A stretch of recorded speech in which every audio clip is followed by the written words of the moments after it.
What's up, YouTube? It is day 3 of vlog day in April slash Vlapril slash I saw somebody come up with vling. It's like vlogging in spring. I don't know. I like it. But we are in a very fancy car. This is not our car. This is what kind of car is this? Suburban. It's a Suburban? LT, I don't know. It's a nice car, I'll tell you that. And what we are doing today is part of Matt's job, which if you guys don't know what my husband does for a living, he's a pastoral care minister at our church, and he does a lot, but one of the things that he does sometimes is he does the valet for people who come in from out of town, like guest speakers, guest ministers, things like that. So we're valeting, we're picking up, I feel like I'm like jarbling a whole bunch of words.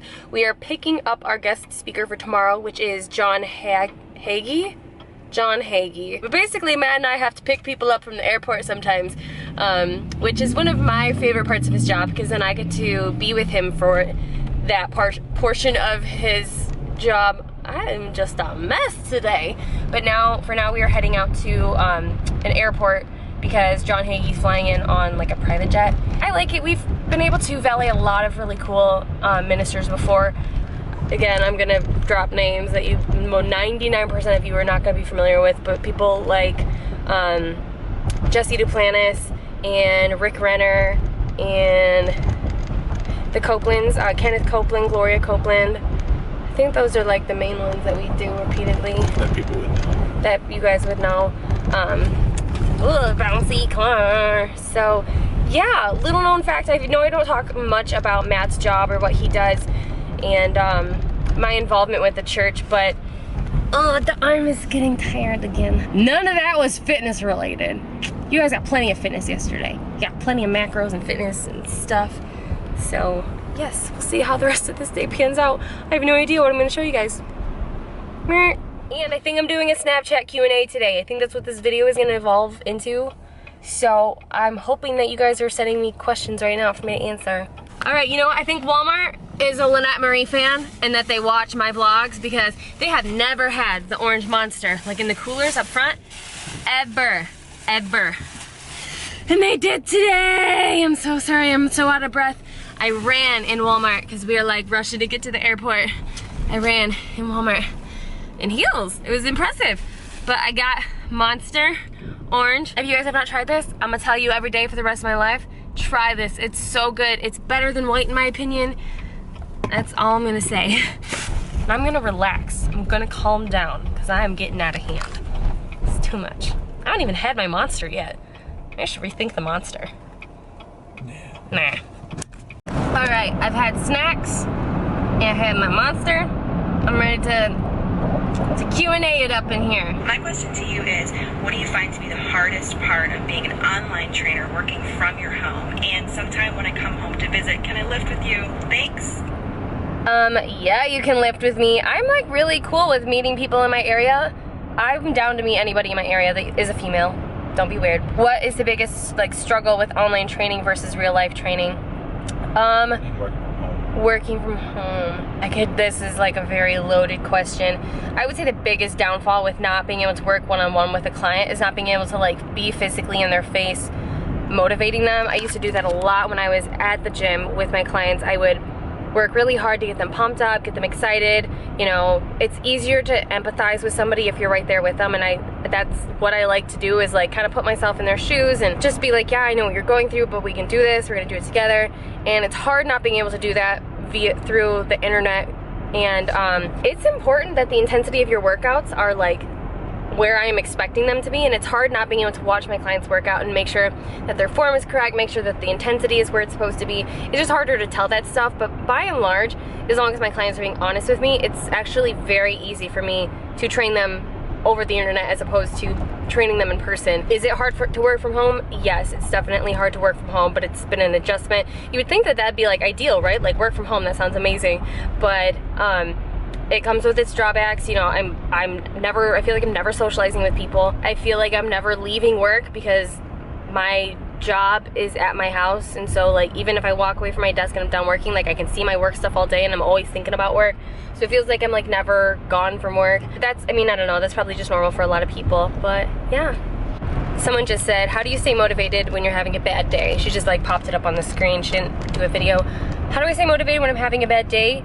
Think of the positives. I always focus on something positive, or I focus on my goal. Like even today, you know, after I have some sort of meal that's kind of like a cheat meal, like yesterday, even though it wasn't a cheat meal, but it was a ton of food in one sitting, you know, that raises your insulin levels, and with insulin levels being raised, you can have worse cravings. So like if you ever have a cheat meal, have you ever noticed like the day after or 2 days after you're extra hungry and like have even more cravings than ever?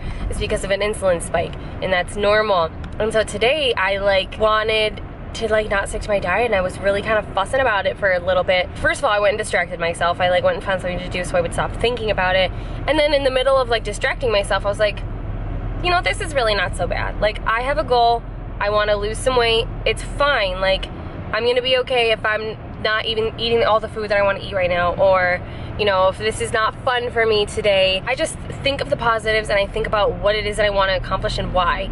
And if you don't really want to accomplish that thing, like if you don't really want to lose weight, then don't do it, you know, because if it's something that you feel like you know you should do versus what you want to do, you're never gonna be able to stay motivated enough to do it, you know. I don't want to lose weight right now because I know I should.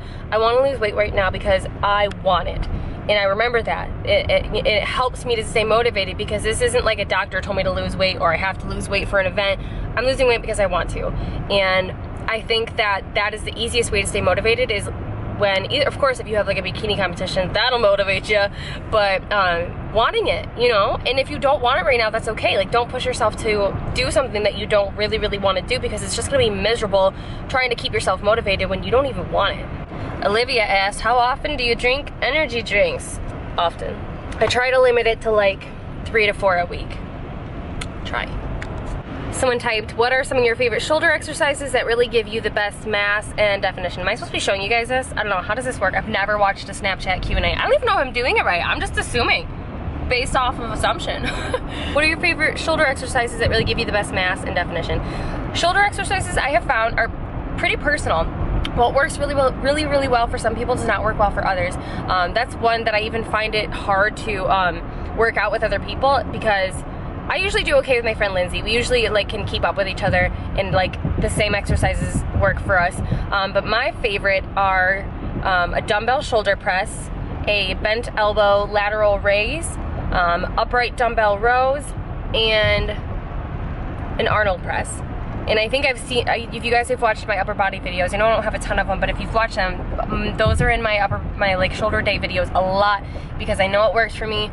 If I try to throw in like a rear delt fly or like too many front raises, it's not gonna work. I'm not gonna get a pump. If anything, I'm gonna feel like I'm like straining my rotator cuff. Weird, I know, but find what works for you, and that's my advice. Effects of weight loss when on birth control. That's a good one. You know, your weight loss is very much controlled by your hormones. You can be in a caloric deficit and be, by all standards, should be technically losing weight, and then won't, because your hormones are not in check. And I know that some birth control pills, because birth control pills are usually like estrogen based, or another one that I can't think of, I'm not a doctor, but these hormones play a large role in whether or not you can lose weight. I feel like the pill that I'm on does make it a tiny bit harder to lose weight, although there's so many factors I can't say for sure. All I can really say is to research the pill that you're on, have your hormone levels checked when you can. I just got mine done in like blood work in December. Everything looked fine at that point, but even getting a hormonal panel done from like a holistic doctor would be even better, because it'll show you everything. Yeah, hormones are a big thing, you guys, and that's something to consider if you've competed a lot, if you've dieted a lot. Hormones start to get really jacked up when you diet too much. That's when you can start running into problems of moodiness, inability to lose weight, hair falling out for some people. Birth control can affect weight loss, so just know that. Hormones in general affect weight loss. This video probably gonna be like 100 minutes long, but okay. Lynette, I had a question about your business. My fiance just got his personal training certification but is struggling to find new clients. Do you have any advice for trainers starting out? Here's the thing. I got really lucky. No, I got blessed with the business that I have in personal training, and all the online trainers that you see that have successful businesses. That is like, it's rare. When I was a personal trainer in a gym, and I worked with other personal trainers in a gym, it was very hard to find consistent work. Most trainers that I know that were making like 40 or 50 grand a year were working 60 hours a week, 6 days a week. Their day would start at 5 or 6 in the morning and it would end at 7 or 8 at night with like a couple hour breaks randomly in between the day. So they're long days, long hours. That's kind of what I was doing before I went completely online. And it is very exhausting and it burns you out. I saw a lot of trainers quit after 2 or 3 years of doing training because it just burns you out. They're long hours, and yeah, that's not to be such a downer, but just I feel like a lot of people are becoming personal trainers nowadays, thinking that it's like an automatic, like 5 days a week, make your own schedule, make a ton of money type of situation.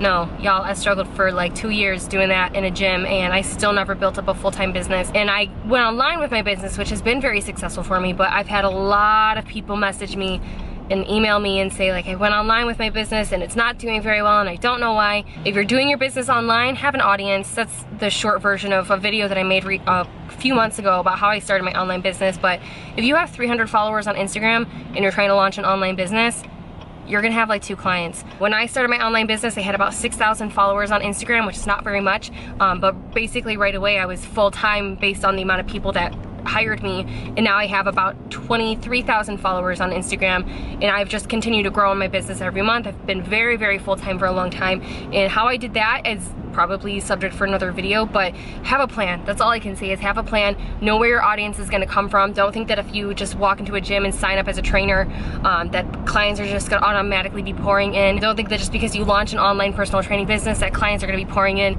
You gotta do the footwork, you gotta find people who wanna hire you, and have a reason why people should hire you. Like, be marketable, be sellable, sell yourself, have people, you know, do whatever it takes to make people trust you as a trainer. So that's my very long-winded advice for that.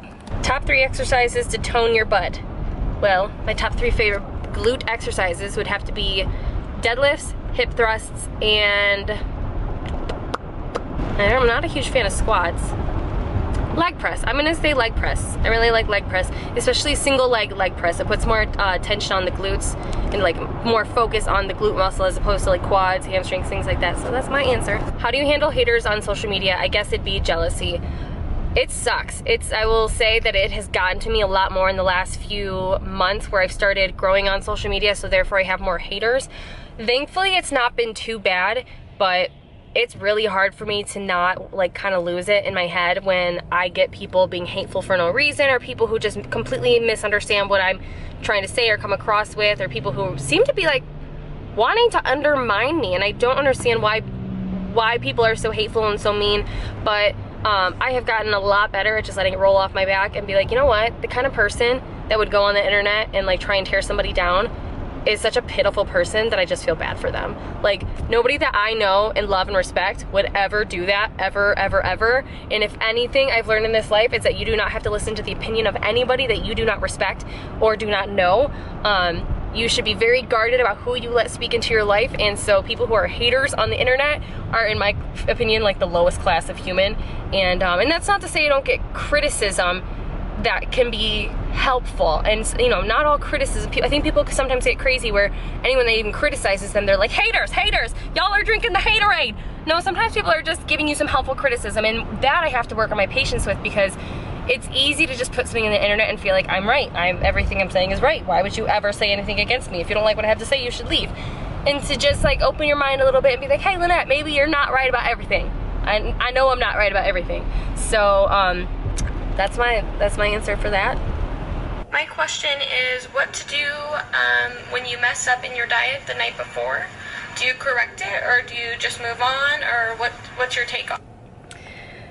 I've heard 2 answers to this. There's a million answers actually, but there's 2 methods that I've kind of applied to my life, and it depends on how I'm doing and what the mess up was. One of my coaches that I was with always would tell me, okay, if you went over on a particular day, just however much you went over, subtract that from the next day's macros, and it'll basically balance itself out. Other coaches will tell you, nope, just go right back to your normal macros the next day. You don't want to restrict yourself. You don't want to teach your body restriction after a big meal. So I guess if you feel better about it mentally, if you know, however, if say you went over 10 grams of fat and 30 grams of carbs, if you feel better taking that from the next day's macros and just being a little bit under by 10 grams of fat and 30 grams of carbs the following day, then go ahead and do that. There's not really a harm in that. Just don't, I hate when people like go over abundantly, like binge eat on a Friday and then they just restrict like crazy on Saturday. Like don't eat anything or just eat protein. Like don't do that. Be sensible. Like if you go over in abundance on Friday, still eat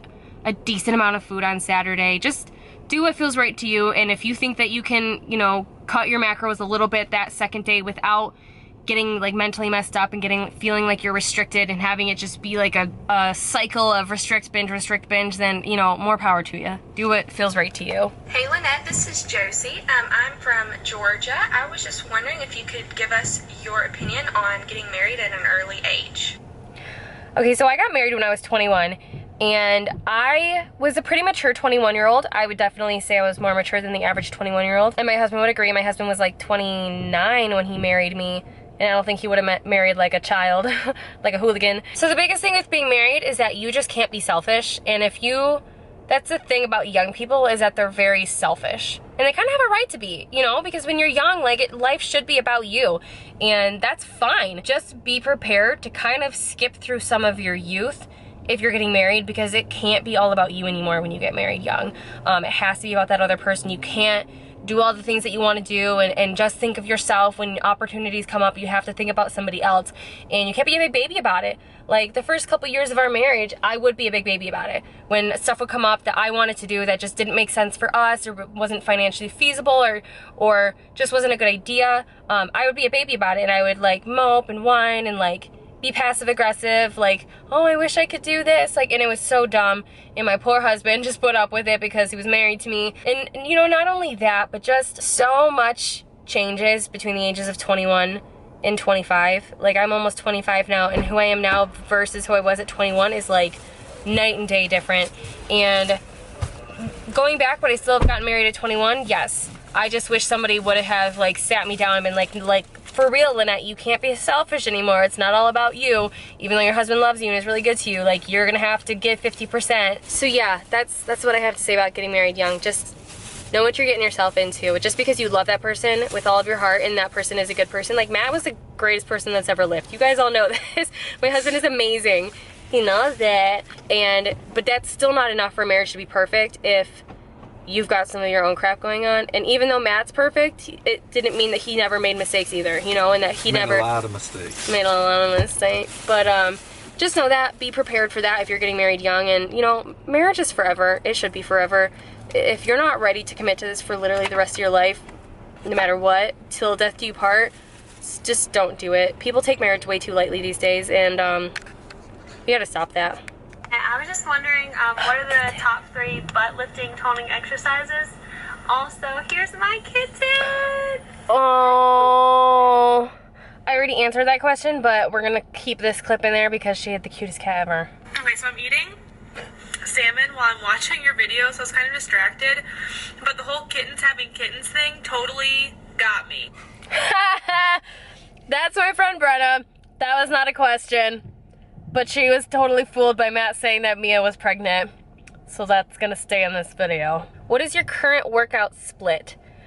I do legs and glutes one day. I do shoulders another day, chest another day, back another day, and arms another day. So basically biceps and triceps. Now I usually try to keep glutes and legs to just one day a week because my upper body is a lot smaller than my lower body. So I'm trying to like build a little more symmetry. Number 1 pet peeve. Myself running late all the time. I am my own biggest pet peeve. What type of protein powder are you taking lately, and are you still taking C4 pre-workout? Type of protein powder I've been taking lately is PE Science Snickerdoodle. I am 110% on with the like bandwagon with the PE Science Snickerdoodle protein. It is so good, and it like makes really good protein pancakes and waffles. Am I still taking C4? Okay, so I really don't like C4, but I was given like 3 tubs of it for free a few months ago, so when I need a pre-workout, it's like I don't want to spend the money on a different pre-workout, so I'll take that.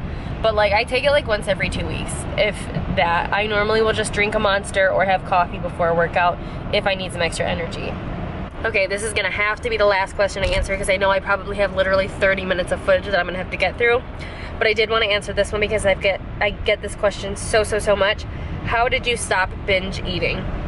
Now, the more that I know about binge eating, the more I feel like I never actually had an extremely bad binge eating problem. I don't think I would ever say that I had a problem where I was like falling off my diet so hard where I would just eat uncontrollably for large amounts of time until I was 10,000 calories deep. But I definitely would, you know, to some degree, eat in a way that felt uncontrolled and just eat and eat and eat and eat. So I don't know exactly what you would call binge eating versus just overeating to the extreme. But it's been a long time since I've dealt with any of that. Now if I overeat or fall off my diet, it's a lot more controlled and it's not just like eat until I'm sick all the time. And what really helped me was, honestly, I went to therapy over like food anxiety and general anxiety about 2 years ago, or about a year and a half, and I dealt with my anxiety around food with my therapist, and we practiced a lot of different things that helped me feel less anxious around food, little practices to make food not feel so rare to me, and also practice indulging in treats in a small manner without going overboard. I remember one particular exercise my therapist had me do was she would have me like hit my macros for the day, and then she would make sure Matt like took me out for ice cream or something that would basically put me over my macros by 400 or 500 calories. And then she would tell him he needs to watch me the rest of the night to make sure I don't sneak any more food. Now, if you're a person who deals with binge eating or overeating at all, and you're like in the all or nothing mindset, and you know that once you fall off your diet at all, like once you eat something that's 200 or 300 calories over your macros, it's so hard to not be like, well, screw it, I'm just gonna eat what I want and like overeat a bunch of stuff. But she had me practice that for a couple of months where like I would eat something small off of my diet and then just let myself sit there, feel anxious, but not overeat, and just like be upset all night because I couldn't overeat because Matt was watching me. And over time, like that anxiety just left, where I could eat something outside of my diet, something small, and I didn't feel like I had to overeat and had to eat everything else in the house that I wanted, or binge eat or anything like that. I'm only sharing that not because I think that I can cure anybody or help anybody. And if you do have a problem with binge eating, I highly, highly recommend you get some help, because it is a mental issue, not just like a physical issue, not just something that, oh, I can just get over it if I could just get some self-control. It's more than that. Get some help. But I just wanted to share that with you guys as something practical that I did, that something that just kind of helped me. So, yes. All right, this is gonna have to be the end of this vlog. I'm so sorry that it was so long. If it ends up being so long, we're gonna see what I can do with all this footage, but yes. Okay. Thank you guys for watching, as always, and I will see you tomorrow. Huh. Click like and subscribe. Click like and subscribe.